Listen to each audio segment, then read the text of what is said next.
champion naman sila eh. So, uh, parang learning experience para sa amin. Kasi, yun nga, kahit may mga plans kami for them, for this day. Pero, ayun na, hindi lang, gaya nga sinasabi lagi, hindi lang na-execute na ayos yung gusto namin mangyari. Ayun, ano lang, parang normal, ano, kasi alam naman namin yung ano, yung TL, malakas talaga sila.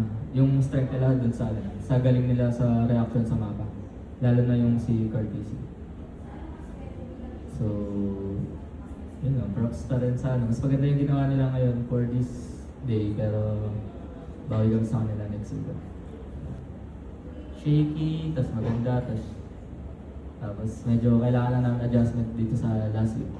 So yun, konting ano lang nga, feeling ko konting linis lang ng mga ano, small errors namin. Pero depende pa rin, magkakapatch sa next week. So baka iba pang mangyari.